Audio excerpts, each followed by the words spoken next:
อัปเดตและยืนยันตัวเลขผู้บาดเจ็บจากเหตุการณ์ไฟไหม้โรงเบียร์อยู่ที่ลาดพร้าวประเทศไทย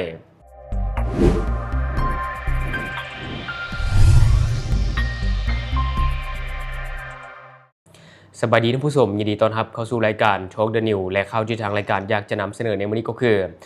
จะมาอัปเดตตัวเลขผู้บาดเจ็บและก็เสียชีวิตจากเหตุการณ์ไฟไหม้โรงเบียร์อยู่ที่ลาดพร้าวประเทศไทยซึ่งเป็นข่าวที่หลายคนต่างก็ให้ความสนใจในมื้อนี้และถือว่าเป็นข่าวที่หลายคนติดตามอยู่ซึ่งมีการรายงานข่าวล่าสุดจากแฟนเพจสำนักข่าว CIA ประเทศไทยได้ยืนยันตัวเลขผู้เสียชีวิตและก็ผู้บาดเจ็บจากเหตุการณ์ไฟไหม้โรงเบียร์ในครั้งนี้โดยในเมื่อวันที่13กรกฎาคม2026ความคืบหน้าเหตุการณ์ไฟไหม้ภายในสถานบันเทิงโรงเบียร์ณลาดพร้าวถนนลาดพร้าวแขวงจอมพลเขตจตุจักรกรุงเทพมหานครซึ่งเกิดขึ้นเมื่อเวลาประมาณ 23:40 นหรือว่าตอน 11 โมงกลางคืนเกือบเที่ยงคืนเนาะ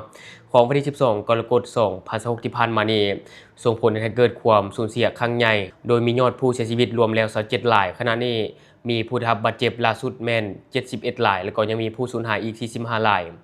เจ้าหน้าที่จากทุกหน่วยงานยังคงเร่งค้นหาติดตามและก็พิสูจน์ตัวตนของผู้ประสบเหตุอย่างต่อเนื่องก่อนหน้านี้ท่านอนุทินชาญวิรากูลนายกรัฐมนตรีและรัฐมนตรีกระทรวงมหาดไทยพร้อมด้วยคณะบริหารสำนักงานตำรวจแห่งชาติกรุงเทพมหานครและก็หน่วยงานที่เกี่ยวข้องได้ลงพื้นที่ตรวจสอบจุดเกิดเหตุพร้อมทั้งกำชับให้เร่งช่วยเหลือผู้ประสบเหตุเบิ่งแยงผู้ได้รับบาดเจ็บและเร่งตรวจสอบหาสาเหตุการเกิดเหตุการณ์ไฟไหม้ในครั้งนี้อย่างละเอียดในเบื้องต้นเจ้าหน้าที่สถานีดับเพลิงและก็บรรเทาทุกข์สาธารณภัยกรุงเทพมหานครสันนิษฐานว่าต้นเพลิงอาจเกิดจากไฟลัดวงจรอยู่บริเวณเครื่องปรับอากาศถึงเพดานแต่ว่าอย่างไรก็ตามท่านผู้ชมยังต้องรอท่าการตรวจสอบจากเจ้าหน้าที่กองพิสูจน์หลักฐานเพื่อยืนยันสาเหตุที่แท้จริงอย่างเป็นทางการล่าสุดเมื่อเวลา 11 โมงท่านผู้ชมสำนักงานเขตลาดพร้าวเปิดเผยว่าเจ้าหน้าที่สามารถพิสูจน์ตัวตนยืนยันอัตลักษณ์และก็ผู้เสียชีวิตได้แล้ว13รายจากมีผู้เสียชีวิต27รายประกอบมี 1. นาวเท้าอภินันท์เพ็ญศรี 2. ท้าวพิษณุแตงโสภาและคนที่3ชื่อท้าวสุวิสาสิริสลุงคนที่4ชื่อท้าวท็อปสโลบลคนที่5ท้าวพรประเสริฐพวงปัญญาซึ่งเป็นคนลาวท่านผู้ชมคนที่6นางสาวนิภาพรแจ่มแจงและคนที่7ชื่อว่านางสาวอัศรพรสุทธิสินแล้วก็คนที่8นางสาวกนกทิพย์ศรีสุขคนที่9นางสาวนหไทยสัจเจริญคนที่10นางสาวอภิญญาสุขทองหลาคนที่11นางสาวลัดดาวันโนดโสภาคนที่12นางนำทิพย์ทับสุขคนที่13นางสาวกฤษกรโสธรรัตน์อันนี้จะเป็นรายชื่อท่านผู้ชมส่วนผู้เสียชีวิตอีก14คนเจ้าหน้าที่สถาบันนิติวิทยาโรงหมอตำรวจแม้นยังอยู่ในระหว่างการดำเนินการพิสูจน์ตัวตนและยืนยันบุคคลก่อนจะประสานงานให้ญาติพี่น้องมารับศพไปบำเพ็ญกุศลตามทางศาสนาต่อไปในขณะเดียวกันยอดผู้ได้รับบาดเจ็บล่าสุดแม้นอยู่ที่71รายแบ่งเป็น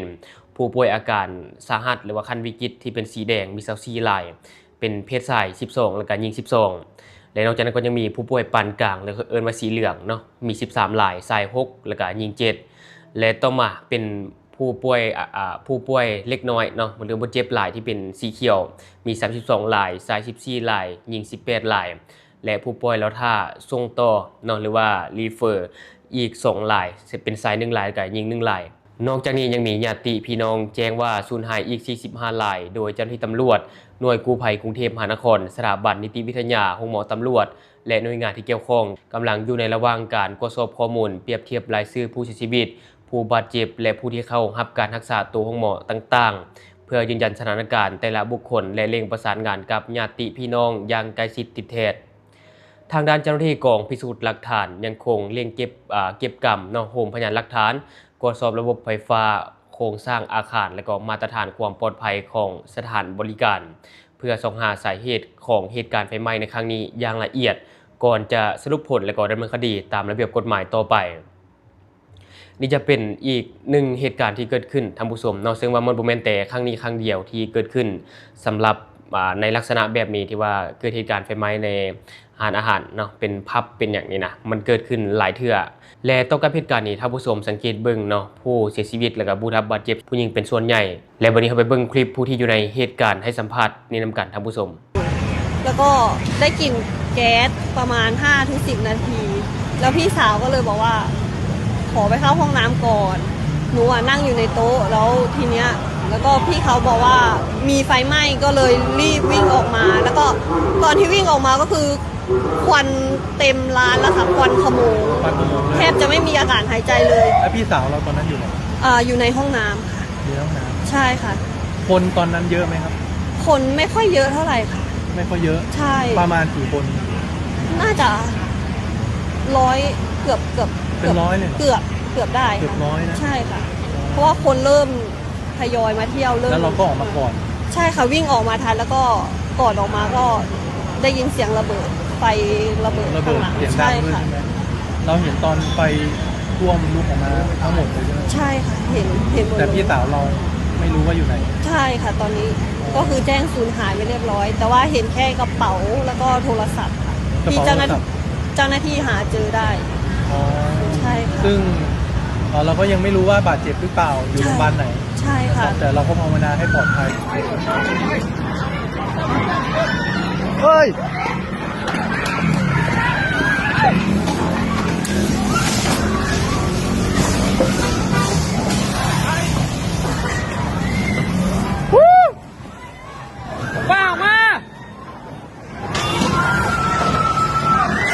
ถอดเสื้อถอดเสื้อถอดเสื้อถอดเสื้อออกเก็บเสื้อออกไอ้เสื้อออกเก็บเสื้อออกเก็บเสื้อออก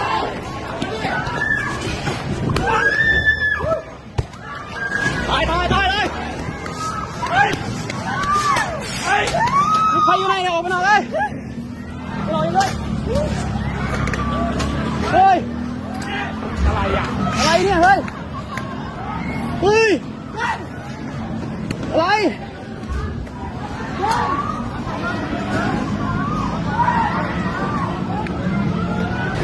หรือ12นามสกุลอะไรครับให้ดูรูปนี่รูปหน้าจอโอเคสิ่งที่สองรู้จักสมัยบุคคลนี้หน้าตาแบบนี้ติดต่อรับโทรศัพท์ได้ที่สน.พหลโยธินนะครับเราเป็นอะไรของเขารอญาติโทรเป็นเพื่อนครับชื่อเป็นเพื่อนอภิญญาสุขทองสานางสาวอภิญญาสุขทองสาแคปนะคะอันนี้เป็นพาสปอร์ตนะคะพาสปอร์ตนะครับน้องเป็นสัญชาติลาวนะอันนี้ไม่ชื่ออะไรตรงนี้ชื่อข้างบนนามสกุลเซยามนที่เดี๋ยวได้ตอนนี้ก็โทรกลับมาใหม่มันมีคนหนึ่งเราว่าหลายชาติกันเคดูเชนะครับน้องเป็นสัญชาติลาวเป็นพาสปอร์ตนะครับรู้จักคุ้นจังเลยเนี่ยมีแปะโน้ตไว้ว่าอยู่ซอยลาดพร้าวเขตจตุจักรกทมนะครับตามหาญาตินะตามหาญาตินะครับตามนี้เลยนะครับช่วยแคปนะคะช่วยแคปช่วยแชร์นะคะตามหาญาตินะครับเป็นน้องเป็นสัญชาติลาวนะครับเกิดวันที่4 เดือน 6 2004นะครับน้องสัญชาติลาวนะครับไม่แน่ใจว่าเป็นพนักงานหรือผู้ที่มาใช้บริการนะครับชื่อ KO กระชิดป๊อกกี้นะครับเบื้องต้นประมาณนี้นะเป็นพาสปอร์ตน้องใช่พาสปอร์ตน้องนะพาสปอร์ตน้องนะครับเพื่อนนะตามหาญาตินะครับรู้จักญาติติดต่อมาได้รับของคืนได้ที่สน.พหลโยธินนะครับ